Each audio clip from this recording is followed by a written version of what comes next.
tardes a los presentes. Mi nombre es Yajaira Monsalve. Bienvenidos a nuestra cátedra Medicina Legal y Prácticas Forenses, la cual vamos a desarrollar en 4 módulos, siendo el primer módulo la medicina legal. Este módulo los tenemos dividido en 4 grandes temas que vamos a desarrollar el día de hoy, ¿no? Entre ellos, las generalidades, el concepto de la medicina legal, que entendemos como medicina legal. Dice que si es una apreciación compuesta porque tiene un doble elemento, una doble integración, si tiene una parte científica, ¿verdad? Que son conocimientos médicos y tiene una parte de conocimientos legales, ¿verdad? Porque es lo que nosotros lo llamamos medicina legal. ¿Por qué medicina legal? Pues se relaciona con todas aquellas situaciones en las cuales tenga que ver una patología, una persona, una lesión. Incluso un animal puede estar inmerso en nuestros estudios, ¿verdad? A esto se refiere el concepto, ¿verdad? Tiene un carácter cognoscitivo médico-biológico, ¿verdad? Dice que la medicina legal es una ciencia porque consta de un método de estudio, el cual tiene dentro de sus características formas que van a iniciarse etapas, procesos, que van a identificar la comisión de un hecho o la alteración sobre alguna persona o cosa. Es una ciencia auxiliar de la medicina del derecho, ¿verdad? ¿Cuál es el objetivo? ¿Por qué nosotros tenemos que estudiar la medicina forense? Dice que el estudio de la medicina forense se debe a que es sobre los hombres o sobre las personas sobre quienes se cometen hechos delictivos, ¿verdad? O sea, nuestro objeto de estudio, ¿qué puede ser? Una persona, un teléfono celular, un vehículo, diferentes objetos que sean objetos de un robo, de un homicidio, drogas, personas que lleven droga de manera intraorgánica, y de esa manera hacemos uso de la medicina forense, ¿verdad? Para nosotros poder determinar responsabilidades o liberar de alguna responsabilidad a alguna persona, bien sea que seamos defensores o fiscales del Ministerio Público o jueces. También tenemos que nuestra medicina legal tiene relación con diferentes ramas, como por ejemplo con la física, ¿verdad? En lo que concierne a la colorimetría, espectroscopia, fotografía, radiografía, con la química. ¿Por qué? Porque pues tenemos personas que son enfermas. ¿Enfermas en qué sentido? Personas que son consumidores de droga, y para nosotros poder determinar si esta persona es o no es consumidor, debemos hacerle una experticia toxicológica para determinar si tiene en su cuerpo presencia de restos de sustancias psicotrópicas o estupefacientes, ¿verdad? Tenemos también que realizarle una experticia a las drogas que son incautadas, y tenemos experticias de orientación y pesaje, experticias químicas que nos van a determinar qué tipo de droga que es.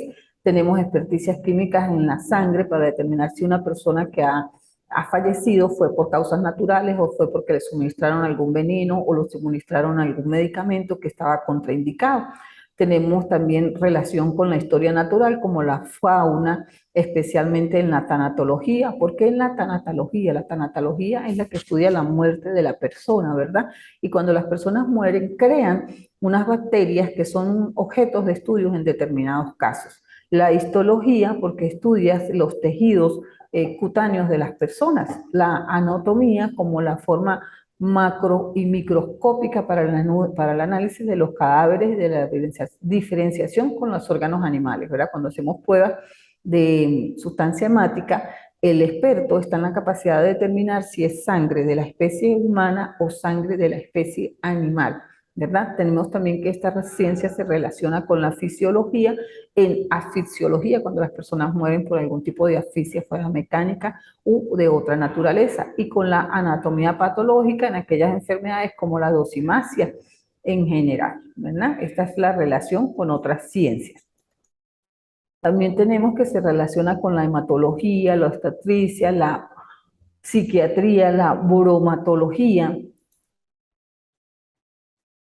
con otras ramas como por ejemplo del mismo derecho, pero con el derecho penal, en la medida de la gravedad de las lesiones, si se trata de una lesión, de una muerte, de un aborto, de un infanticidio, de un femicidio. Con el derecho civil, si tenemos una responsabilidad para establecer la filiación, la paternidad, el matrimonio, la impotencia. En el derecho laboral, para establecer desde enfermedades profesionales y accidentes de trabajo. En el derecho administrativo, en aquella situación de servicio militar para la prevención de enfermedades y en derecho mercantil con la parte de las compañías de seguros y reaseguros. ¿Cuál es la clasificación y división de la medicina legal? Tenemos que se clasifica en tanatología forense, psiquiatría forense, criminalística, deontología, asfixiología, toxicología, obstetricia, ginecosexología y traumatología forense. En todas estas pequeñas clasificaciones se subdivide nuestra medicina legal. Tenemos una síntesis histórica que va desde los inicios de nuestro libertador Simón Bolívar, ¿verdad?, hasta la presente fecha. Esto lo vemos en diferentes desafíos y liderazgos que han sido desarrollados a través de la historia. Tenemos, por ejemplo, el doctor José María Vargas, que estuvo desde 1786 hasta 1854 y fue uno de los primeros catedráticos que escribió o dio cátedras como medicina legal. Fue incluida por primera vez en la universidad, en la Universidad Central de Venezuela, ¿verdad? En el año 1721, ¿verdad? Y más adelante tenemos otros momentos significativos, como en el gobierno de Joaquín Crespo, ¿verdad? En, en el estudio contemporáneo, ¿verdad? Tenemos la Cruz Roja. En la Universidad Central de Venezuela se realizaron diferentes eventos a los fines de incorporar la medicina legal como una materia de carácter obligatorio en el derecho. Así hemos ido evolucionando hasta cuando llegamos a la fecha actual en el que dejó de ser medicatura forense para ser ahora servicio nacional de medicina y ciencias forenses, ¿verdad? Siendo separado de lo que había estado ligado por muchos años al Cuerpo de Investigaciones Científicas Penales y Criminalísticas o en aquellos tiempos Policía Técnica Judicial, ¿verdad? Esto en cuanto a lo que es un resumen a grandes rasgos de lo que es la historia de la medicina legal. Luego llegamos al segundo punto, que son los peritajes médicos, donde tenemos que es un perito, ¿verdad? Debemos confirmar qué es un perito, qué es lo que esta persona hace. Pues es una persona, ¿verdad?, que realiza una prueba en el proceso penal que se solicita a solicitud de un organismo tal como la Fiscalía del Ministerio Público para determinar qué es el objeto que estamos haciendo, cuál es el objeto de estudio, cuáles son sus características, para qué nos sirve, cuál es su funcionalidad, si es usado de una manera diferente, qué consecuencias puede traer ese uso atípico de un objeto, ¿verdad? Tenemos diferentes tipos de forenses, de peritos, no podemos decir cuántos tipos de peritos hay, bueno, tenemos muchísimos tipos de peritos, ¿verdad? Pero ¿qué dice el COP con respecto a esto? Que tiene que ser una persona que tenga conocimiento en un arte, ¿verdad? O en una ciencia. Por eso es que tenemos peritos en documentología, en química, en drogas, en vehículos, en experticias dactilares, patólogos forenses, ¿verdad? Que son los que nos van a determinar, pues todos pueden ser médicos, pero solamente los patólogos nos pueden decir cuál es la causa de muerte de una persona. Entonces, bueno, esos peritos están al servicio de la sociedad, al servicio de los organismos públicos, especialmente la medicatura forense y el Ministerio Público, a los fines de realizar todas aquellas experticias que sean utilizadas, que sean requeridas para esclarecer un hecho. ¿Cuál es el protocolo para nombrar un perito? Bueno, puede realizarse por designación de las partes, ¿verdad? Para que se pongan de acuerdo en ello. Esto sucede cuando se trata de un tribunal civil o, ¿verdad? Hay una obligación de tomar encargo para todas las experticias y esta obligación la asume el perito al inscribirse como un auxiliar de la justicia. Únicamente puede ser designado por sorteo, ¿verdad? Estos son aquí el nombramiento de los peritos. ¿Cuáles son las condiciones para ser perito? ¿Qué se exige para ser perito? Bueno, tenemos que tener una capacidad jurídica, tener una capacidad profesional, estar intelectualmente hábil o apto, ser capaz, ¿verdad? Poseer un conocimiento científico y técnico y actuar con un método lógico. Puede decir, no todas las personas pueden ser peritos, ¿verdad? O sea, una persona, yo soy abogado, más no soy médico forense, ¿verdad? Entonces, cada quien debe tener un conocimiento, una especialidad en una rama, en una ciencia, en un arte, en un oficio suficientemente comprobada que para que pueda dictarnos un dictamen pericial, valga la redundancia, y poderlo tomar como una prueba. ¿Qué pasa si tenemos un perito que ha tenido un conocimiento previo de la causa o es familiar, esposo, amigo o enemigo de una de las partes en el proceso que estamos llevando. Bueno, esto significa pues que esta persona puede ser objeto de recusación, ¿verdad? Y esa persona ya no podrá dictar un dictamen pericial en ese caso, por cuanto ya va a perder la objetividad, no podemos tenerlo allí, no podemos decir, mira, él es amigo de la víctima, él es amigo de la persona que está siendo procesada o esas personas tuvieron un problema, pues allí perdería su objetividad y esto es una causal de recusación. La parte que tenga conocimiento de este hecho puede recusarlo o el perito debe de inmediatamente percatarse de esta situación, separarse de conocer de la causa. ¿Cómo se hace eso? Bueno, se inhibe de conocer, hace un escrito exponiendo los motivos por los cuales se separa el conocimiento de la causa. Dice que en esto tiene un trámite, ¿verdad? Que el perito cuando es recusado se le manifiesta de esta recusación dentro de las 24 horas, ¿verdad? Se le dará una audiencia dentro del mismo plazo en el cual le puede exponer las pruebas que estime necesarias para desvirtuar lo que la otra parte, ¿verdad? Y si se reconoce que efectivamente hay una causal de recusación, pues debe separarse el conocimiento de la causa, ¿verdad? Y esto pues a los fines de evitar que se salgan las cosas de control, en el sentido pues de que no podemos tener una persona que ya ha tenido una, ya ha emitido una opinión o tiene un, un, un problema de sea una afinidad o no afinidad con la persona entre esa causa. ¿Qué es el informe pericial? El informe pericial es un escrito que se debe presentar, el cual debe encabezarse con el nombre e identificación del perito que actúa, la fecha del nombramiento, así como también la fecha en que haya sido juramentado para realizar ese informe que está haciendo. Debe decir quién que actúa, cómo puede hacerlo, no puede hacerlo si no ha sido juramentado, ¿verdad? Y pues debe presentar todas las condiciones que indique eso. ¿Cuál es la descripción? ¿Qué debe contener ese informe pericial? Según el artículo 225 del Código Orgánico Procesal Penal, los informes periciales deben contener la descripción de la persona o objeto que sea eh, objeto de estudio, valga la redundancia, si es un teléfono celular, marca Redmi, color blanco, con letras doradas, con un serial email, número tal, con todo ese tipo de especificaciones.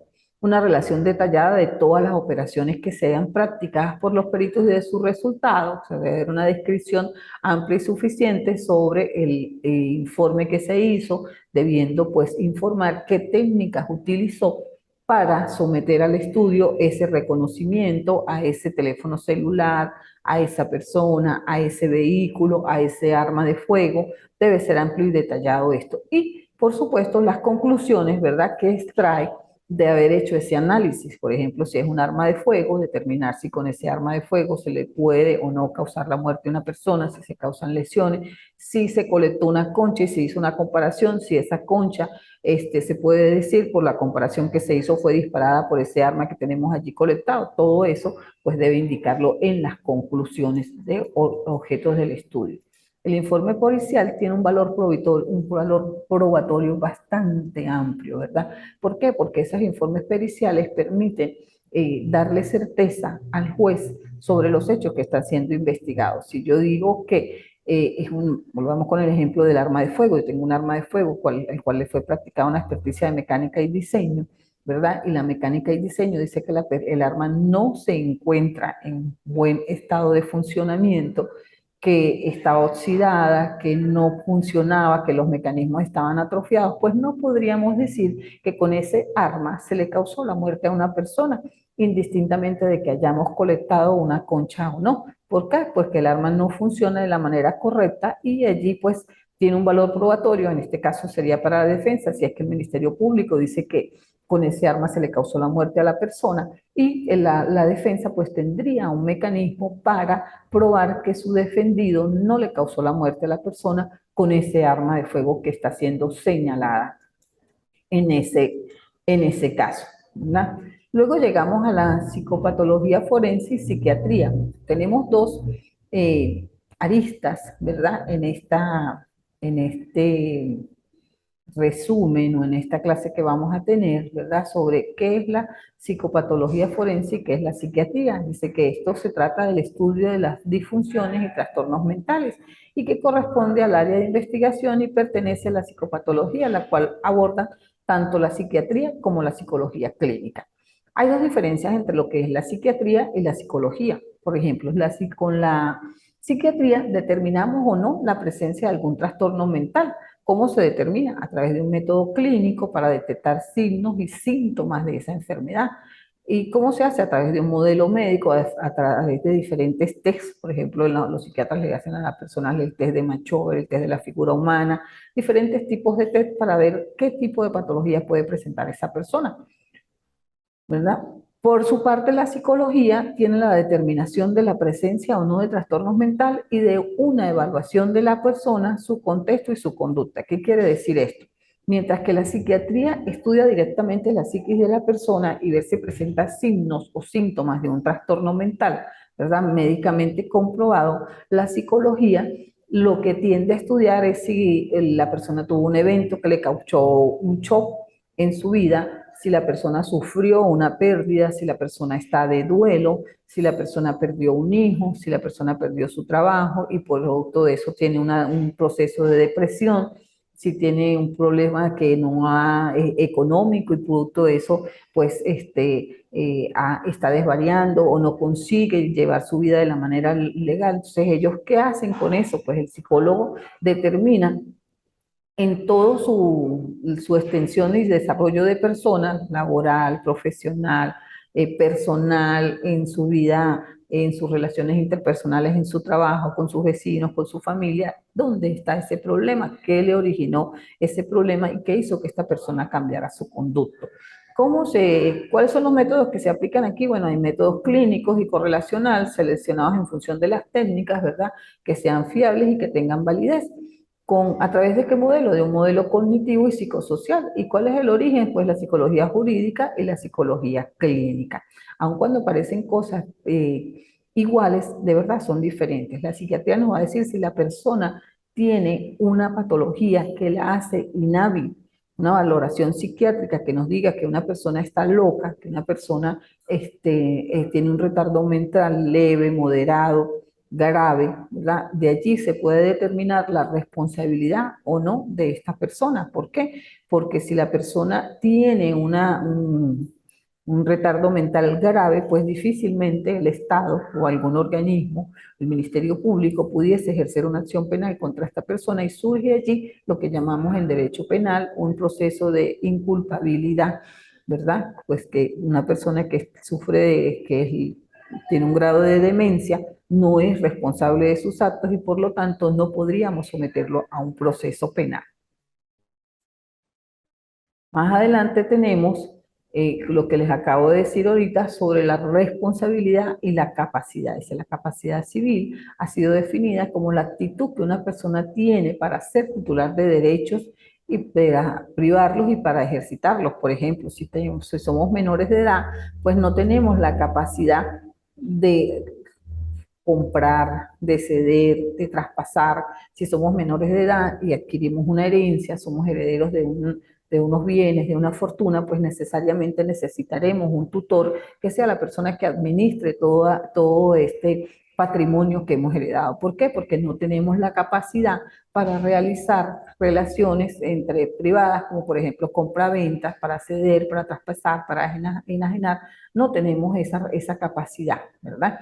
De igual manera sucede en la parte penal. Si yo tengo un problema psicológico, psiquiátrico que me hace, soy un enajenado mental, soy una incapaz, tengo un retardo penal, tengo un retardo mental, pues no puedo responder por los actos que haya cometido por cuanto no tengo capacidad para eso, ¿verdad? La capacidad la entendemos como el goce para designar la actitud de una persona para ser titular de un derecho, mientras que la capacidad en el ejercicio designa la actitud para ejercer por sí mismo estos derechos, ¿verdad? De eso se trata. Dice, desde el punto de vista jurídico tenemos que referirnos a la responsabilidad civil como la obligación de reparar el daño y el perjuicio nacido de la violación de un deber general, de no causar daño a alguien o a alguna persona. Para fines psiquiátricos y forenses, ¿cuál es el concepto de capacidad civil? Bueno, este se equipara con la capacidad mental, como la actitud de un individuo para manejar asuntos de una manera sabia y prudente. O, dicho de otra manera, que es la actitud o la idoneidad para ser sujetos de derechos y obligaciones, ¿verdad? Si ya somos unas personas adultas, somos sujetos de derechos. Por ejemplo, la Ley Orgánica para la Protección de Niños, Niñas y Adolescentes, ¿verdad? Los jóvenes tienen una responsabilidad disminuida. ¿Qué quiero decir con esa responsabilidad disminuida? Bueno, que las sanciones que establece la LOMNE, indistintamente de los delitos que estos jóvenes puedan cometer, no van a pagar igual que una persona adulta. Por ejemplo, en un homicidio intencional, que la pena en el Código Penal va de 12 a 18 años para un adulto, una persona de 18 años o más, en adolescentes, un homicidio intencional tiene una sanción máxima que va de 6 a 10 años, ¿verdad? Entonces la responsabilidad allí está disminuida. ¿Va a pagar? Claro, va a pagar, pero ¿cómo va a pagar? Como adolescente. No le podemos imponer la misma pena que establece el Código Penal. Esto además de que los adolescentes no tienen agravantes, o sea, no le puedo colocar que si es de noche, que si es un lugar oscuro para que le aumente la pena. ¿Por qué? Porque los muchachos, se supone que la LOBNA fue creada con el objeto de que las personas, de que los jóvenes entiendan que tienen un papel dentro de la sociedad y que a medida que van creciendo, que se van desarrollando como personas, esa responsabilidad va creciendo o va aumentando hasta cuando alcancen la mayoría de edad. A eso nos referimos con lo de la capacidad. Fíjense que de qué nos habla más la capacidad. Dice que de una manera más general, en derecho civil se considera que nadie puede ser declarado incapaz sino mediante una sentencia judicial y con bases en las causales que la ley establece. ¿Qué quiere decir esto? Yo tengo una herencia, ¿verdad? O tengo un progenitor que tiene más de 80 años y ya la persona está senil. Yo no puedo presentarme en el tribunal y decir, mira, mi mamá no puede vender porque mi mamá está senil, porque mi mamá ya no sabe lo que hace. Yo tengo que demostrar de manera fehaciente que efectivamente mi mamá ya no tiene capacidad. ¿Cómo hago eso? Bueno, hoy interpongo una demanda ante el Tribunal Civil en el cual solicito se le practiquen las pruebas necesarias a los fines de determinar si esa persona mayor de 80, 90 años está orientada en tiempo, espacio y lugar. Allí la van a someter a unas experticias, a unas entrevistas con unos expertos en la materia, quienes van a valorar si esa persona tiene o no tiene capacidad que pueda. ¿Okay?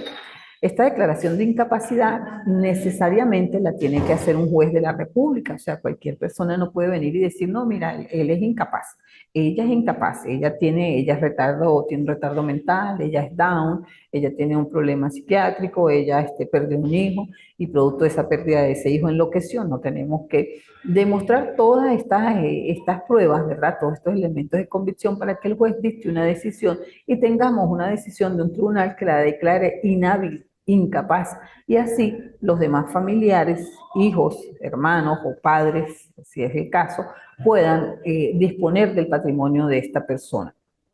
¿Qué otra capacidad tenemos que tomar en cuenta? Bueno, la capacidad para atestar, para casarse, para divorciarse y para contratar. Dice que los menores de edad pueden casarse, ¿verdad? Pero ¿cómo lo hacen? No tienen capacidad para eso. Pero el representante, el papá o la mamá es el que firma por ellos a la hora de casarse. ¿Por qué? Porque son incapaces.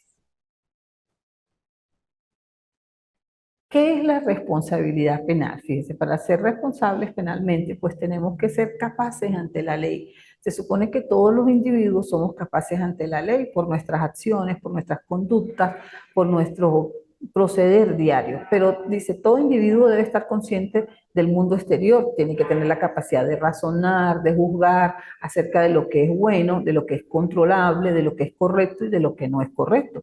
Todos sabemos, por ejemplo, que no podemos robar, que no podemos matar, que no está bien hacerlo. No necesariamente tenemos que tener, sabernos el Código Penal, por decirle algo, no. Eso se sabe, ¿verdad? Y está dentro de los parámetros legales, ¿verdad? Dentro de las normas que nos enseñan a diario, que no debemos robar, que no debemos matar, ¿verdad? Y no necesitamos para eso que vengan y nos tener conocimiento de la Constitución, del Código Penal y de todas las leyes penales que pueden existir en nuestro país.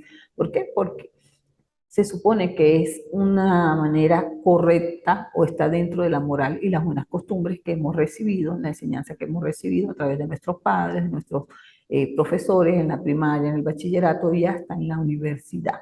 Robar está malo, usted no, que yo no sabía que eso estaba malo, bueno, pero eso no lo va a excusar a usted de ser responsable si tiene la capacidad para hacerlo. La inimputabilidad psíquica y psicológica es otra cosa, ¿verdad? Dice que son las personas que no tienen la capacidad para soportar las consecuencias de sus acciones. Esto lo podemos decir la persona que tiene un trastorno mental, el sonámbulo, la persona que consume drogas, el loco. Esas son personas que son incapaces y que no pueden soportar las consecuencias de sus acciones, ¿verdad? En otras palabras, la imputabilidad no es otra cosa que la actitud para ser culpable, ¿verdad? Si yo tengo todos los conocimientos y estoy sano física y mentalmente, pues yo tengo capacidad para ser culpable si llego a desplegar una conducta que lesione o dañe a otra persona. O sea, la culpabilidad, por su parte, ¿qué es la culpabilidad? Bueno, consiste en el juicio del reproche. El hecho de ser imputable no implica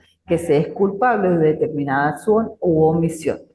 ¿A qué se refiere la culpabilidad? Bueno, cuando la persona viene y me dice, mira, tú robaste, tú mataste, ahí hay una culpabilidad, se me está culpando por algo que yo hice.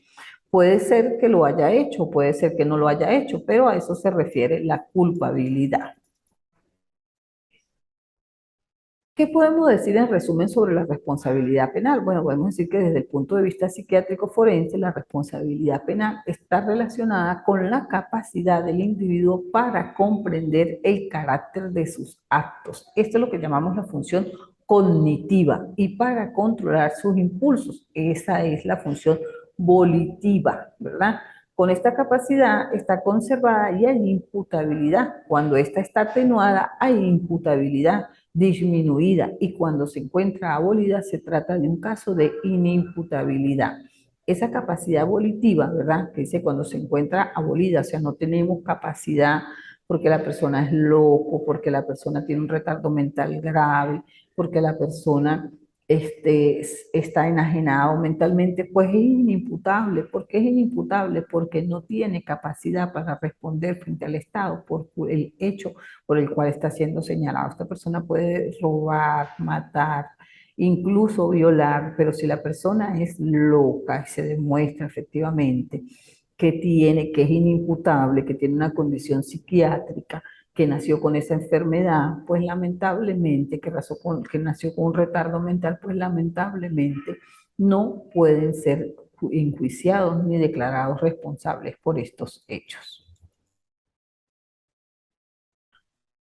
Aquí llegamos a lo que es la salud mental, ¿verdad? Y la madurez biológica. ¿Qué es la salud mental? Bueno, no hay un concepto o una definición oficial sobre qué es la salud mental, pero podríamos decir que es un estado de equilibrio emocional, cognitivo y conductual que permite al individuo desenvolverse de una manera responsable en su entorno familiar, social, laboral, así como gozar del bienestar y calidad de vida. ¿Qué quiere decir una persona pues que esté en su sano juicio, una persona que cumpla con un horario de trabajo, una persona que estudie, que tenga un hogar, que tenga una familia, que tenga unos amigos? Esa persona tiene relativamente salud mental, no hay nada que lo perturbe, ¿verdad? ¿Qué abarca la salud mental? Bueno, abarca una amplia gama de actividades de manera directa o indirecta que están relacionadas con el componente de bienestar incluido en la definición de la Organización Mundial de la Salud. ¿Qué dice la Organización Mundial de la Salud sobre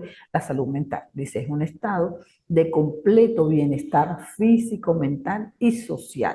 No solamente ausencia de afecciones o enfermedades. ¿Qué quiere decir esto? Que la salud mental no quiere decir que es que la persona no tiene ningún problema psicológico. No, no está solamente relacionado con eso. Quiere decir que esa persona tiene un ambiente laboral agradable, tiene un entorno familiar agradable, tiene un entorno social agradable, por lo cual goza de salud mental, puesto que algunas personas dentro de sus familiares, cuando la familia es una familia disruptiva, cuando es una familia disociada, cuando son hogares monoparentales, cuando hay presencia de alcohol o drogas, pues eso no favorece que la persona se desarrolle en un clima donde haya una salud mental, porque todas esas cuestiones a lo largo lo van a enfermar. ¿Qué es la maduración biológica o la madurez biológica, como decimos al principio? Pues se define como el conjunto de fenómenos de crecimiento y de diferenciación celular que contribuyen a la aparición de determinadas funciones en el organismo. A eso se refiere la madurez biológica. Es a la medida que nosotros vamos creciendo, ¿verdad? A la medida de la persona que va creciendo, nace, es un bebé. Cuando empieza a madurar, ese bebé empieza a gatear, luego empieza a caminar, luego se para, luego a pasitos, empieza a balbucear, luego habla, más adelante aprende a controlar sus esfínteres, más adelante aprende a ir al colegio, aprende ciertos hábitos en su casa, aprende normas en la escuela. Esa es la madurez de la persona, ¿verdad? La madurez emocional. La persona, a medida que va creciendo, se le van exigiendo nuevos comportamientos. De eso se trata esa madurez de la que hablamos allí, ¿verdad? Luego hablamos sobre lo que es la experticia psiquiátrica y el valor de la experticia psiquiátrica. Fíjense, la psiquiatría es la rama de la medicina que estudia el diagnóstico y tratamiento de los trastornos psíquicos. Dice, la importancia radica, entre otras cosas, en que generalmente nos demuestra la capacidad jurídica del paciente psiquiátrico o de la paciente, y si ésta está comprometida o disminuida o si acaso está ausente. Enviamos a hacer diferentes experticias psiquiátricas, por ejemplo, en los casos de violencia intrafamiliar, en violencia de género. Siempre a las damas que van a denunciar les enviamos a hacer una valoración psiquiátrica. ¿Por qué le enviamos a hacer una valoración psiquiátrica? Se les envía a estas personas a hacer una valoración psiquiátrica a los fines de determinar si están o no afectadas por la conducta que ha sido desplegada en contra de ellas. ¿Qué queremos decir con esto? Si esa conducta, si esa vejación por parte de ese hombre de hacerse mujer es reiterada, todos los días le dicen no te bañas, no sirves, no sabes cocinar, hueles mal, no sirves para nada. Si eso es diario, si constantemente esa persona le dice eso a esa mujer, pues esa mujer va a llegar un momento que efectivamente se va a cuestionar si ella sirve o no sirve, si sabe, puede que cocine muy bien, puede que se bañe todos los días, pero ¿qué pasa? Esta situación de este hombre que le constantemente la disminuye en su condición de mujer, le dice que no sirve, que no sabe cocinar, que no sabe planchar, que no se baña, que no se arregla, llega un momento en el que ella se afecta psicológicamente por ese hecho y que empieza a padecer esas cosas que él dice, se cuestiona si de verdad cocina bien, somete a consideración de todo el mundo, mira, esto lo hice bien, mira, estoy bien vestida, mira, estoy bien arreglada, esto sabe bien, esto no sabe bien, ¿por qué? Porque ya ella está afectada por esta reincidencia de este maltrato hacia ella. Luego tenemos la traumatología médico-legal. ¿Qué es la traumatología? La traumatología es la ciencia, ¿verdad?, que se dedica al estudio de los daños corporales causados por la violencia sobre el organismo, por un agente externo, o sea, por un golpe, por una caída, por un accidente de tránsito, entre otras cosas, ¿verdad? Dice, como parte de la medicina legal, estudia todas las cuestiones relacionadas con las agresiones a las personas cuyos resultados podrían estar relacionados con el delito de lesiones, ¿verdad? O homicidios de tratarse de la muerte violenta de una persona. Esta muerte puede ser una muerte suicida o puede ser una muerte accidental o puede ser una muerte provocada, ¿verdad? Dice, esta no es la única que interviene en el estudio médico legal de las lesiones, sino que varias ciencias aportan elementos importantes, como tal es el caso de la balística, que nos proporciona los conocimientos para el análisis e interpretación de los efectos lesionantes de los proyectiles de las armas de fuego, así como en la anatomía humana, o sea, dependiendo de la región anatómica en la que el impacto de la bala haya causado un estrago, un daño a esa persona, puede causarle la muerte. De repente no es igual que le den un disparo en una mano a que se lo den en el tórax, ¿verdad? A que se lo den en el abdomen, a que se lo den en una pierna, pues el daño físico que puede ser causado puede ser grave o puede ser letal dependiendo de la región anatómica en la que le hagan el disparo. Por ejemplo, un disparo en la cabeza pues generalmente está relacionado con la intención de causarle la muerte a la persona, más no de lesionarla. ¿Por qué? Porque la región anatómica comprometida es la cabeza y todo aquello que atraviese el cráneo pues generalmente va a terminar en la muerte de la persona, ¿verdad?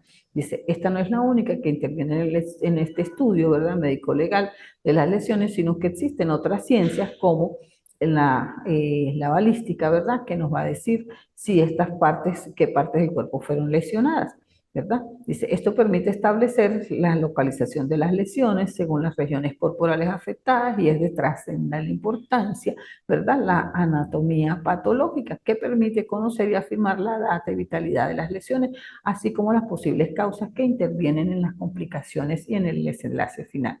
Fíjese, la traumatología puede decirnos si la lesión que le fue inferida a la persona fue causada con un arma blanca, un arma de fuego, un objeto contundente, un, un objeto punzocortante, punzopenetrante, si fue causada con una piedra, si fue causada hasta con un bate, nos puede decir dependiendo de los rastros que deje en el cuerpo de la persona, ¿verdad? ¿Cómo podemos clasificar las lesiones según el medio vulnerable? ¿Qué es el medio vulnerable? El medio vulnerable es la manera como son causadas esas lesiones. Por ejemplo, si le doy un golpe con un palo, si le causo una lesión si le lanzo un líquido, un, ácido y lo quemo, ¿verdad? Si accidentalmente meto la mano en un anticorrosivo, meto la mano en una sustancia química, en un cloro y me causa un daño, bueno, pues la medicina forense a través de sus diferentes estudios puede determinar, según el medio vulnerable, cuál es el tipo de lesión que tenemos. ¿Cómo las clasificamos? Bueno, las clasificamos en contusiones, en heridas y en quemaduras. Las contusiones, pues, que son provocadas con palos, piedras, objetos contundentes de cualquier tipo. Las heridas que pueden ser cortantes, punzantes, penetrantes, heridas abiertas, heridas con orificio de salida y sin orificio de salida, con orificio de entrada, ¿verdad? Y quemaduras dependiendo no solamente por un agente químico, también las quemaduras se pueden dar por la exposición a los efectos climáticos, en mucho sol o mucho frío, eso causa lesiones en las personas, ¿verdad? Dependiendo del grado de exposición, pues se tendrán quemaduras de primero, segundo o tercer grado.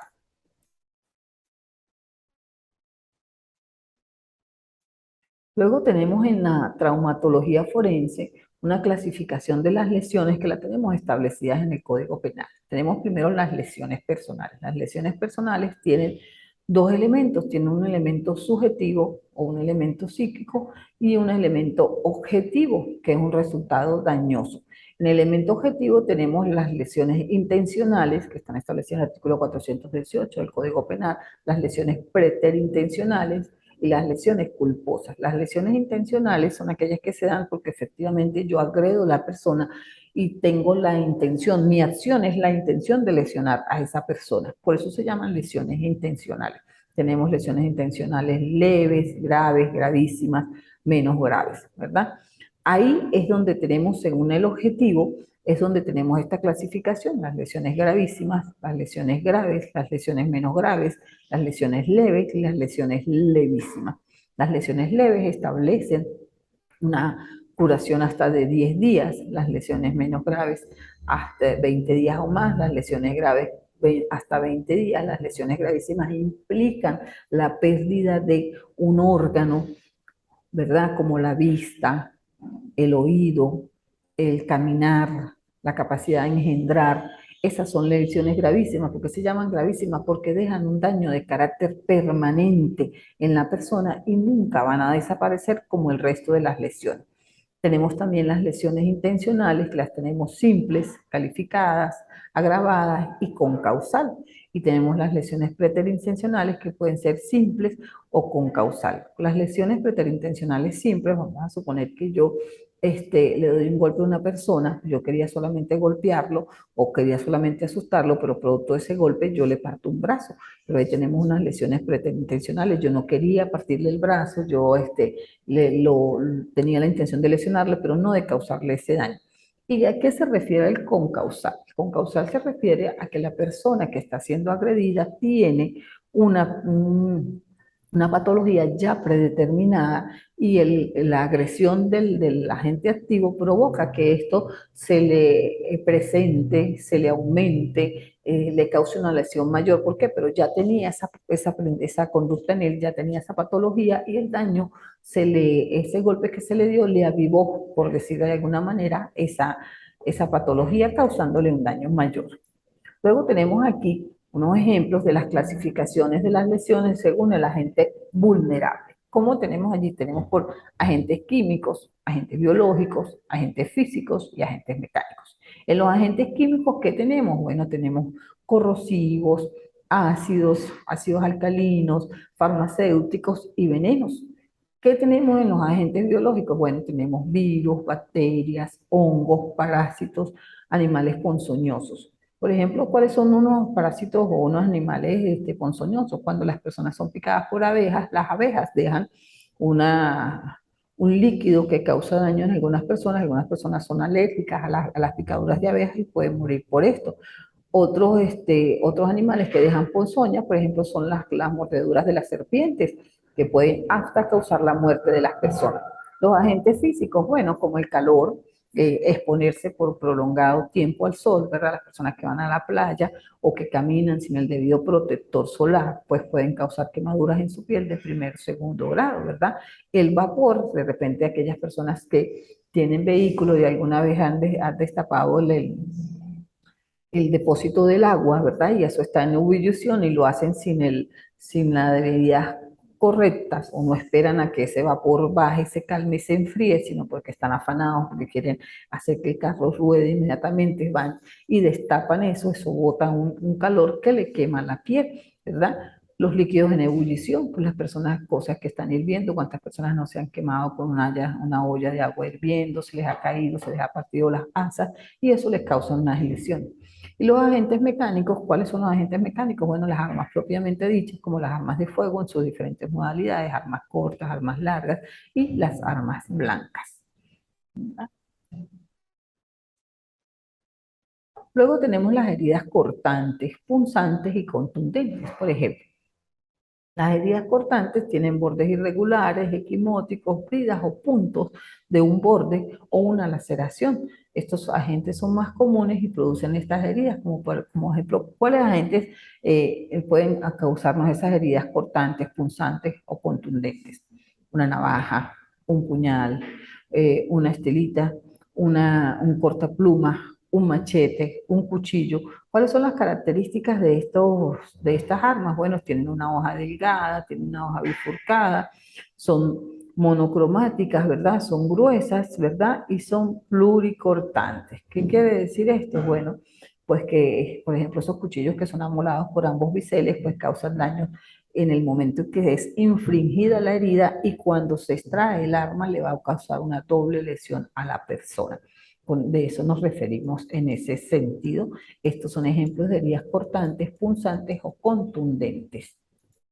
Luego tenemos la clasificación de las heridas según las formas, ¿verdad? ¿Cuáles son esa clasificación? Bueno, tenemos heridas lineales, que pueden ser líneas rectas, curvas, en formas de estrellas, hemorragias o continuas. Tenemos las heridas en colgajos, ¿verdad? Cuando las personas de repente se les infiere una herida con un arma blanca y se les corta parte de la piel y la piel les queda pendiendo de un pedazo, ¿verdad? Esos son los llamados colgajos o la separación incompleta de tejidos del cuerpo. Las heridas con mutilaciones, con pérdidas del tejido, por ejemplo, aquellas personas que trabajan en carnicería y manejan las máquinas de moler carne, y tienen un conducto para colocar el bloque de carne y en vez de utilizar un, un mortero o una pieza de madera para ir bajando la carne, utilizan la mano y de repente no calculan a dónde empieza el molino, meten la mano y ahí se pueden cortar el dedo.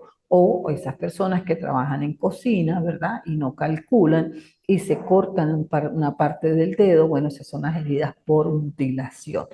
Estas son unas simples maneras, unos simples ejemplos de ese tipo de heridas, pero pueden haber otros ejemplos, ¿verdad? Las heridas punzantes o producidas por instrumentos provistos de punta o pico, como por ejemplo heridas cortantes que presentan bordes nítidos producidos por la acción deslizantes de un objeto o de bordes finos, por ejemplo con un exacto, con un cuchillo que va a dejar una abertura, una herida de forma lineal. Las heridas contundentes que pueden ser producidas por objetos romos o contundentes, contusiones por fricción, por golpes o por presión. Esas heridas contundentes pueden ser producidas por una piedra, por un balón, por un palo, por un bate, por un vehículo, por estrellar a la persona contra la pared. Esas son heridas que se causan con objetos contundentes, ¿verdad? Y estos son algunos ejemplos de esas. Tenemos las lesiones post-mortem. ¿Cómo saber si las personas han sufrido una lesión post-mortem? Bueno, podemos decir que de repente una persona fue hallada y tenía una herida por arma de fuego, pero cuando se le hace el estudio patológico, ¿verdad? Cuando el patólogo procede a hacer su autopsia, determina que efectivamente esta persona, como no, tenía una herida por arma de fuego, pero antes de tener esa herida por arma de fuego, esa persona fue asfixiada, ¿verdad? Y la causa de muerte en realidad no es una herida producida por el paso de un proyectil de un arma de fuego, sino en realidad es porque fue ahorcada, porque fue asfixiada. Y el médico patólogo pues tiene las maneras de verificar si esas heridas fueron causadas antes o después de la muerte, ¿verdad? ¿Cuáles son las características que hay allí? Dicen, no hay una retracción de los vasos sanguíneos, no hay coágulos sanguíneos en los bordes y tenemos ausencia de hemorragias, la sangre coagulada se desprende, ¿verdad? Y hay lavado de heridas. De esta manera nosotros podemos determinar si esas lesiones fueron causadas momentos después de la muerte o que si es para encubrir un hecho anterior. Así tenemos también las heridas por armas blancas, que pueden ser de forma laminada, con y sin punta aguda, pueden tener uno o más bordes afilados, pueden tener formas cilíndricas y pueden ser de un extremo aguzado, ¿verdad? Esas clasificaciones por armas blancas tenemos heridas, lesiones o heridas cortantes o incisas, ¿verdad? Podemos tener heridas punzantes, podemos tener lesiones contuso-cortantes y podemos tener lesiones punzo-penetrantes. ¿Por qué hay diferencias entre punzo-cortantes y punzo-penetrantes? Bueno, no es igual una herida que sea causada con una aguja, con un punzón, a la que es causada con un cuchillo, con un bisturí, con un exacto. Dejan unas marcas y unos signos diferentes en el organismo de la persona que está siendo atacada por el sujeto activo del hecho. Bueno, aquí llegamos a las conclusiones pues, de este módulo en la que les puedo decir que la medicina legal garantiza la calidad de las pruebas periciales sobre las lesiones que contribuyan a las acciones de restitución a los derechos de las víctimas, ¿verdad? Que el abordaje de las lesiones personales están en el Código Penal, que las tenemos establecidas allí como leves, levísimas, graves, gravísimas, menos graves, dependiendo de los días de asistencia que les haya dado el médico forense al momento de realizar su valoración. Dice, desde el punto de vista de los efectos jurídicos, una lesión es una alteración a la morfología de la persona. Si una persona me lesiona, me causa un daño en la cara, pues obviamente, evidentemente voy a dejar de tener mi cara lisa para tener una cicatriz que me va a quedar de por vida y eso altera la morfología de la persona.